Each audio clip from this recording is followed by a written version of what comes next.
Cyber crime के बढ़ते हुए अपराध और आयामों को देखते हुए बिहार पुलिस के द्वारा 1930 नेशनल साइबर रिपोर्टिंग हेल्पलाइन की जो व्यवस्था 2023 में कायम की थी, उसके काफी अच्छे परिणाम सामने आने लगे।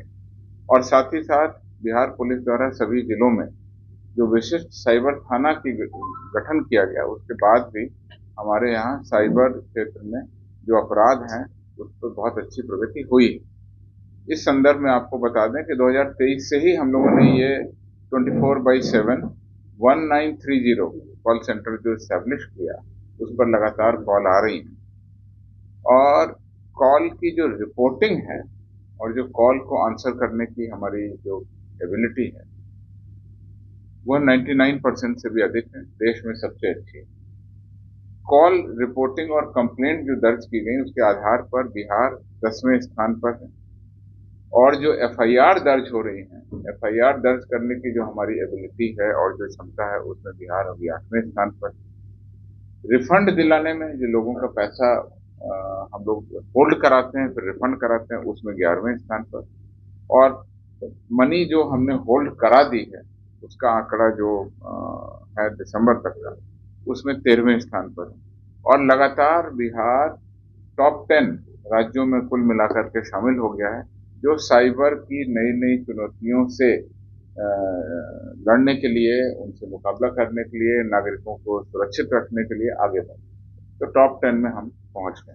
इससे संबंधित जो विशिष्ट आंकड़े मैं आपको बताता हूँ। वर्ष 2023 में टोटल कॉल जो हमारे सेंटर पर आई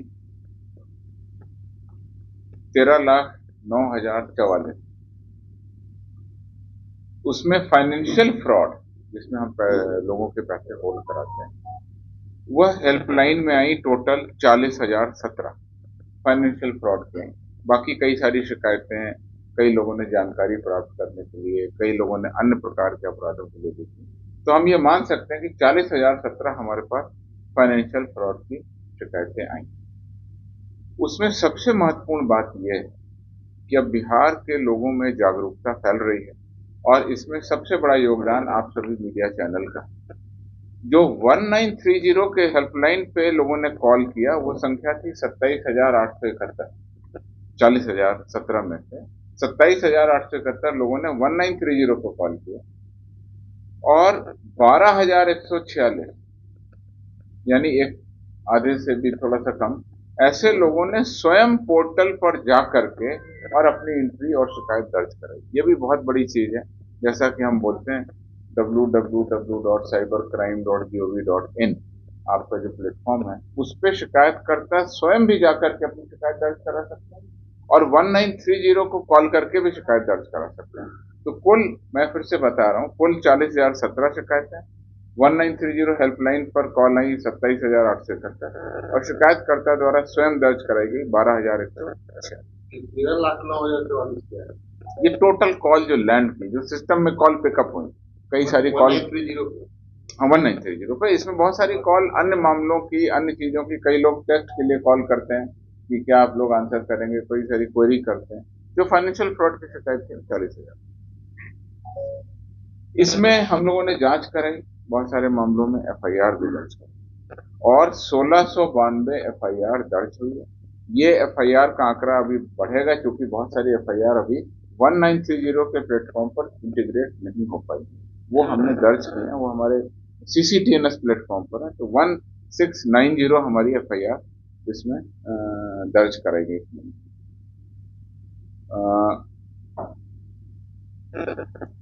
कुल होल्ड कराई गई राशि जो था वो 26,79,90,850 26 करोड़ रुपए को हमने होल्ड कराया। और हम आगे भी आपको बताएंगे कि उस होल्ड कराए गए जो हमारी राशि थी उसमें जो ठगी की गई राशि थी वो संख्या अभी एग्जैक्ट 2023 की नहीं आ पाई है। तो पूरे देश के अग्रणी टॉप 10 राज्यों में शामिल हो गया है। चाहे कंप्लेंट दर्ज करने का मामला हो, जिसमें हम बहुत आगे हैं, एफआईआर दर्ज करने का मामला हो, होल्ड कराने का मामला हो, मुक्त कराई जाने वाली राशि का मामला। अन्य राज्यों में स्थिति हमसे बहुत ज्यादा अच्छी नहीं है और खराब। लेकिन मैं अन्य राज्यों के कंपैरिजन में ये नहीं कहना चाह रहा हूँ, हम लोगों में अभी बहुत स्कोप है काम करने का, और इसको हम लोग 2024 में निश्चित रूप से पूरा करेंगे। 2023 में हम लोगों ने दो निर्णय लिए। एक तो साइबर हेल्पलाइन को मजबूत करने का, इसमें चौबीसों घंटे हमारी कॉल सेंटर की तरह से व्यवस्था काम करती है। इसमें हमारे पास में जैसा आप लोगों ने देख लिया, कुल 13 लाख मामले कॉल आई, 40,000 हमारे पास में फाइनेंशियल फ्रॉड के कॉल आई। और दूसरा निर्णय हमने 2013 में लिया था साइबर थानों में अलग से भी एफआईआर होती है। ये जो फाइनेंशियल फ्रॉड है, केवल आज हम इस पर बात कर रहे हैं। साइबर थानों में और भी जो एफआईआर हुई है, उसका आंकड़ा हम अगली प्रेस कॉन्फ्रेंस में आपको उपलब्ध कराएंगे। आज आंकड़े कंपाइल करने में कुछ दिक्कत हुई, तो हम आपको ये बता रहे थे। ये शायद फिगर 3 लाख की है, लेकिन हम वेरीफाई करते हैं। साइबर अपराधी कितने थे?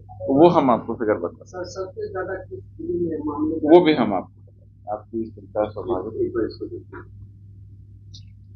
आरबीआई इस मामले में स्वयं इस प्रक्रिया को तेज करने की दिशा में कार्रवाई कर रहे हैं। आरबीआई सभी बैंकों के साथ में और सभी फाइनेंशियल एजेंसीज के साथ में और सभी जितने यूपीआई पेमेंट के प्लेटफॉर्म हैं, उन सब के साथ में आरबीआई ने अपनी एक मीटिंग की और एक नेटवर्क बनाया है कि अगर आज यूपीआई पे गया, भीम यूपीआई पे गया, रुपए पे गया, गूगल पे पे पैसा गया, वहां से किसी अकाउंट में गया, उस अकाउंट से कहीं और गया, तो ये जो इंटर ऑर्गेनाइजेशन जो पैसे का ट्रांसफर है, उसको किस तरह से ब्लॉक करें। तो अभी आरबीआई इन सभी की मीटिंग करके इनके कॉमन प्रोटोकॉल बना रहा है कि हम क्या सिग्नल देंगे कि आप आरबीआई जो है स्टेट बैंक पैसा बंद कर देगा, हम स्टेट बैंक को क्या बोलेंगे कि बैंक ऑफ बड़ौदा में पैसा बंद कर देगा। तो वो कॉमन प्लेटफॉर्म बनने में सभी की टेक्नोलॉजी अलग है, सभी के सॉफ्टवेयर अलग है। इसमें अभी कुछ समय लग रहा है, जैसे कि मेरी जानकारी है।